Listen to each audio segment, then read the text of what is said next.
नमस्कार। इस वीडियो में हम बात करेंगे भगवान शिव से जुड़े हुए आयुर्वेद के बारे में। आपको पता है आयुर्वेद देवों को मानता है, मंत्रों को मानता है और औषधियों को भी मानता है। औषधियों के साथ मंत्र का भी संबंध है और देवों का भी संबंध है। देवों के साथ भी मंत्रों का और औषधियों का संबंध है। ऐसे परस्पर वो संबंधित है। तो शिव है वो एक हमारे जो शास्त्र है या धर्मशास्त्र है उसमें एक देव के देव माने गए हैं। तो वो शिव से जुड़ी कुछ औषधियां है जो शिव से तो जुड़ी ही है यानी कि कल्याण से जुड़ी है, लेकिन हमारे स्वास्थ्य के लिए भी बहुत उपयोगी है। तो ऐसी औषधियां जो इसका हम उपयोग शायद ही जानते हैं क्योंकि वो अति प्रचलित हो गई। तो अति प्रचलित और अति प्रसिद्ध होने के कारण हमारे से उपेक्षित हो गई। तो ऐसी 5 औषधियों के बारे में हम आज बात करेंगे। तो सबसे पहली ऐसी औषधि है जिसका नाम है रुद्राक्ष। शायद ही किसी को पता होगा कि रुद्राक्ष के बड़े बड़े पेड़ होते हैं, जो हमने भी हमारे यहाँ उगाए हैं एक दो।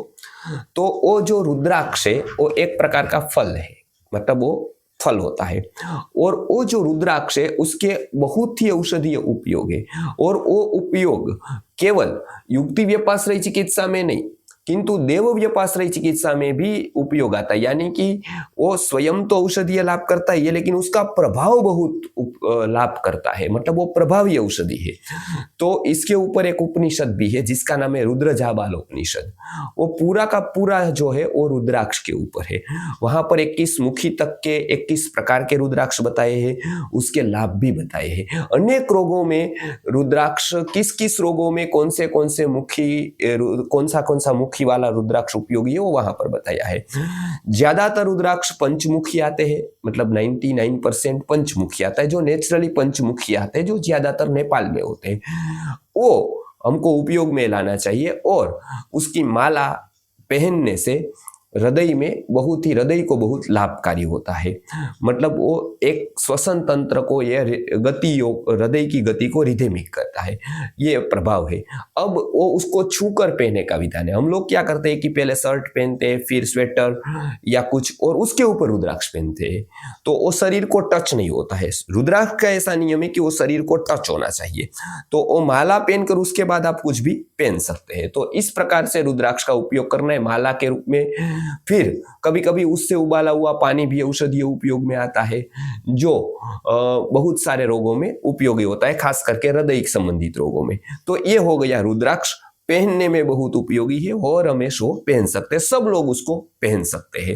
तो ये रुद्राक्ष की बात हो गई। अब नंबर 2 पर शिव से जुड़ी एक औषधि है जिसका नाम है बिल्व। आपको पता है महाशिवरात्रि पर एक कहानी आती है कि एक व्यक्ति जो है वो बिल्व के वृक्ष पर वो बैठा था और उसका पत्ता तोड़ के वो ऐसे तोड़ कर डाल रहा था नीचे रात्रि में, और वहां पर शिवलिंग था और उसके कारण अनायास उससे ये बिल्व के द्वारा पूजन हो गया। उसके बाद में शिवरात्रि का त्योहार आया, ऐसी एक कहानी है। तो ये बिल्व पत्र जो है वो बहुत महत्व का है, इसलिए उसको श्री का वृक्ष माना गया था, उसको श्री पत्र माना गया था। श्री का अर्थ होता है लक्ष्मी। एकमात्र ऐसा पत्र है जिसमें सुवर्ण के अंश पाए जाते हैं। बाकी कोई काष्ठ औषधियों में सुवर्ण के अंश नहीं है, जैसे गोमूत्र में है उस तरह से ये जो वनस्पति में बिल्व में है। तो इसके कारण उसको श्री का पत्ता माना गया, यानी कि वो सबसे श्रेष्ठ वनस्पतियों में से एक गिना गया। उसका बहुत सारा औषधीय उपयोग है। सबसे बहुत अच्छा, सबसे मतलब जो लाभकारी अभी के युग में प्रयोग किया जाए तो है उसके पत्र का पाउडर का, जो डायबिटीज के लिए बहुत ही उपयोगी औषधि है, बिल्व पत्र का पाउडर। तो ये बिल्व पत्र का उपयोग हम लोग पाउडर में डायबिटीज में कर सकते हैं। उससे उसके स्वरस से पाउडर से स्नान को भी उपयोगी होता है, वो शरीर की दुर्गंध को दूर करने के लिए भी बहुत ही उपयोगी होता है, वो बिल्व पत्र का है। उससे एक तेल भी बनता है बिल्वादी तेल, जो कर्ण रोग की, बाधिर्य की, जिसको सुनाई नहीं देता हो, कान में कोई तकलीफ हो, उसके लिए भी बहुत अच्छी दवाई बिल्वादी तेल है, यानी कि वो तो उसके फल से बनती है। तो ये बिल्व पूर्ण उसके फल, उसके पत्र बहुत ही उपयोगी होते हैं। आयुर्वेद तो वहां तक कहता है कि उसकी छांव का भी बहुत असर होता है हमारे पर। तो पहले के लोग जो श्री सूक्तम का जाप वगैरह करते थे या कुछ अनुष्ठान तो बिल्व के नीचे करते थे, वृक्ष की छांव में करते थे। तो ये नंबर 2 पर है बिल्व। तीसरे नंबर पर है धतूरा, जो आयुर्वेद की दृष्टि से तो एक प्रकार का उसमें जहर है, किंतु गोमूत्र वगैरह से उसके जहर को दूर करके उसको उपयोग में लाते हैं। और पेन में बहुत अच्छी दवाई वो होती है, जिसको बहुत सारा पेन है, आर्थराइटिस है या ऐसे कोई भी रोग का पेन हो, जब इंटरनल हो, बाहर हो, तब धतूरा एक बहुत ही अच्छी औषधि सिद्ध होता है। आयुर्वेद की बहुत सारी प्रिपरेशन में धतूरा का उपयोग होता है। तो ये धतूरा भी शिव से जुड़ी है और हमको रोज बरोज के जीवन में भी बहुत अच्छी औषधि है। नंबर 4 की औषधि है भस्म। शिव जी के बारे में ऐसा बताया गया है कि चिता भस्मा लेपो, माने कि वो भस्म का लेप करते हैं। वो तो स्मशान की भस्म की बात वहां पर आई है, लेकिन हमारे रोज के जीवन में जो हम भस्म का उपयोग करते हैं वो आयुर्वेद की दृष्टि से गाय के गोबर का जो सूखे हुए कंडे होते हैं उसको जलाकर जो बनाई जाती है वो प्योर भस्म होती है। उसमें एंटी बैक्टीरियल, एंटीवायरल प्रॉपर्टीज पाई जाती है और उसको स्किन पर लगाने से दद्रू है या खाज है, खुजली है, ऐसे अनेक रोगों में यह सर्वश्रेष्ठ औषधि है भस्म। तो उसके भस्म को लगाने से बहुत ही लाभ प्राप्त होता है। उससे मानो कि केवल ये शरीर पर लगाने के लिए नहीं, लेकिन वही भस्म से यदि बर्तन साफ करते हैं या पात्र को, कोई भी विशेष प्रकार के पात्र को साफ करते हैं तो वो निर्जंतुक हो जाता है और वो बहुत लाभ भी देता है। तो ये भस्म का बहुत सारा उपयोग हमारे रोजमर्रा के जीवन में है। एकदम सामान्य होने के बावजूद भी उसके बहुत लाभ है भस्म के। और नंबर 5 पर है भांग, जिसको आज हमने उपेक्षित ही नहीं अपमानित कर दिया है। भांग को एक दारू जैसा मान लिया है हमने कि जैसे नशेड़ी होता है दारू का, ऐसे ही हम कहते हैं कि ये तो भांग छानता है, भांग पीता है। लेकिन आपको शायद ही पता होगा कि जिस समय सुश्रुत मुनि ने सर्जरी दी इस देश को, फादर ऑफ सर्जरी, उन्होंने उसके पहले जो व्यक्ति को संज्ञाहर करते थे उसको पेन न हो इसके लिए, तो उस समय तो एनेस्थेसिया था नहीं, तो उस समय भांग का, अफीन का उपयोग किया जाता था एक औषधि के रूप में। इतना ही नहीं, शोकाकुल व्यक्ति हो गया, यानी कि वो इतना शोकमग्न हो गया कि उसको अटैक आ जाएगा, उसको इतना बुरा प्रभाव उसके मस्तिष्क पर पड़ जाएगा, वो पागल हो जाएगा, उस समय पर भांग उसको मानसिक रूप से स्वस्थ करने के लिए दी जाती थी। तो शोक दूर करने के लिए कि भांग का बहुत ही अच्छा प्रयोग है। भवभूति ने उत्तर रामचरित में बताया है कि पुरोत्पीड़े तड़ागस्य परिवाह प्रतिक्रिया शोक क्षोभे चरदयम प्रलापे रे वधार्यते, यानी कि जब व्यक्ति प्रलाप करने लगता है तब शोक दूर होता है और उसके लिए भांग बहुत उपयोगी होती है। तो ये भांग का साइकोसोमेटिक डिसीज में, खास करके मानसिक रोगों में बहुत उपयोग होता है। एक भांग आ जाए तो वो 500 साइकेट्रिक जैसे साइकोलॉजिस्ट जैसा काम कर सकती है यदि उसका बराबर वैद्य जानकर उपयोग करे। लेकिन आयुर्वेद की सत्वावजयी चिकित्सा में ऐसे ऐसे द्रव्य निकाल दिए गए, या तो उसका शिक्षण ही नहीं दिया गया नार्को में आने के कारण, इसके लिए ऐसी दिव्य औषधियां आयुर्वेद में होते हुए भी आयुर्वेद आज उतना प्रभावी नहीं रहा। तो ये भांग का प्रयोग कैसे करना है वो हम देखते हैं। पहले के काल में भांग रोज नहीं पी जाती थी, लेकिन समय समय पर उसका सेवन किया जा सकता था, क्योंकि समय समय पर हमारे मस्तिष्क को शांति की जरूरत होती है, प्रसन्नता की जरूरत होती है, आनंद की जरूरत होती है। इसके लिए हम उत्सव मनाते हैं और उत्सव की तरह ही कुछ औषधियां ऐसी थी जिसको उत्सव के साथ जोड़ दिया गया।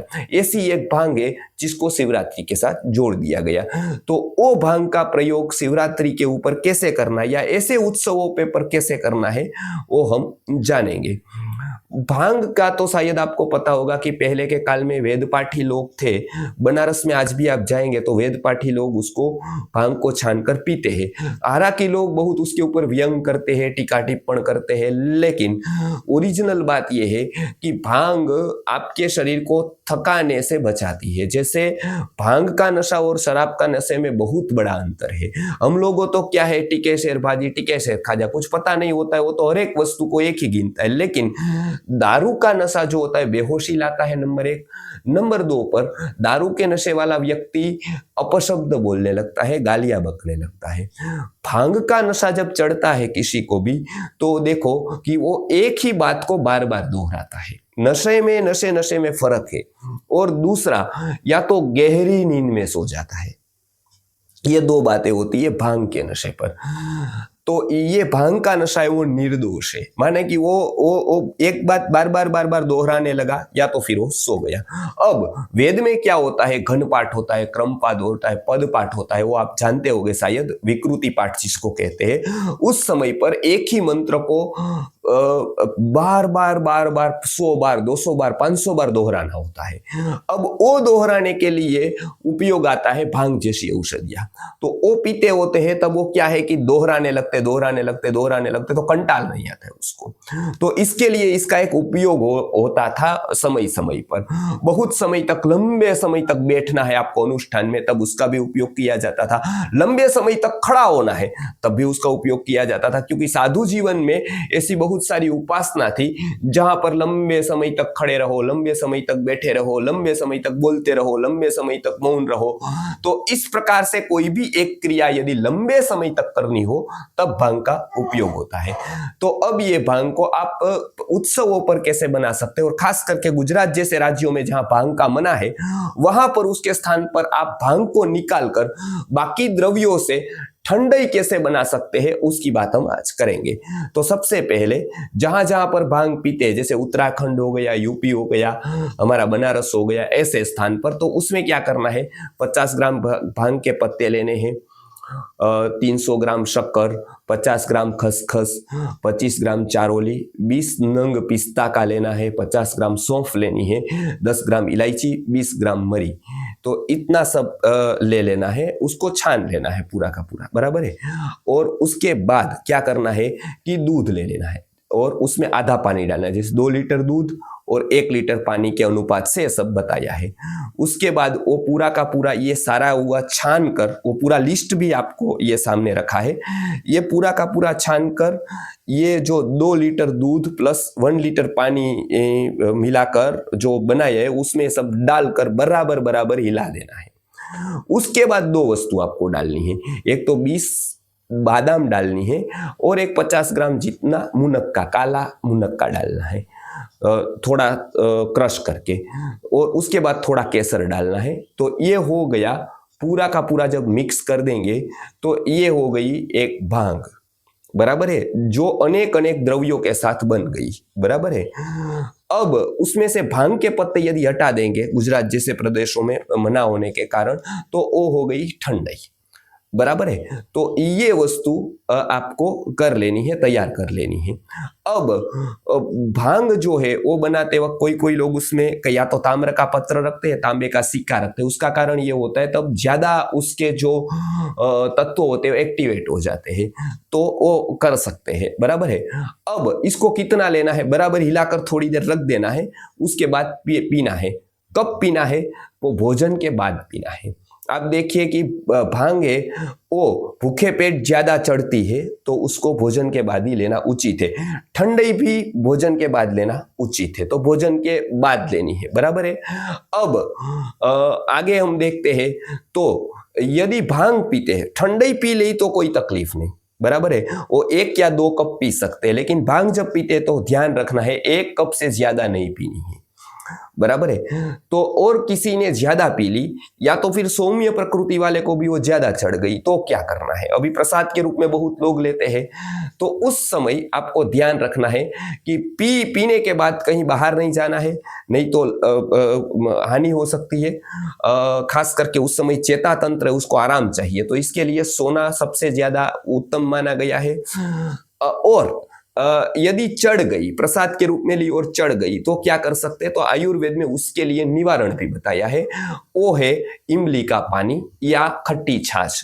इमली का पानी 1 कप पी लेने से और खट्टी छाछ भी 1 गिलास पी लेने से भांग धीरे धीरे उतरने लगती है। आपके ध्यान में भी कोई ऐसा व्यक्ति आया कि जिसको भांग चढ़ गई है, वो गहरी नींद में सोने लगता है, या तो फिर ऐसा एक ही बात बार बार बोलने लगता है, तब हम उसका अनुमान कर सकते हैं इसको भांग का नशा चढ़ा है। तब क्या करना है, 1 कप इमली का पानी या 1 गिलास खट्टी छाछ दे देनी है तो वो उतर जाएगा। जब भांग होती है तभी नशा चढ़ता है, उसके बिना यदि आप ये बनाएंगे तो उत्तम ठंडई बनेगी। वो नामी ठंडई है, इसके लिए पित्त का शमन करेगी और पुष्टिदायक होगी और मस्तिष्क को भी शांति देने वाली होगी। तो ये हमने आज देखा शिव से जुड़ा हुआ एक औषधीय प्रयोग कि उसको ठंडई या भांग के रूप में हम कर सकते हैं। ये उत्सव पर किया जा सकता है, खास करके महाशिवरात्रि पर। और भी कोई ऐसे उत्सव आते हैं जो खास करके ऋतु संधि में आते हैं, उस समय इसका प्रयोग हम कर सकते हैं। तो ये जो उत्सवों का साथ जो आयुर्वेद है वो फिर से जीवंत हो जाए तो हमको आयुर्वेद का बहुत लाभ मिलेगा। और ये ज्ञान यदि समाज में जाए तो अनेक प्रकार की औषधियों का उचित उपयोग लोग जान सकेंगे। नमस्कार।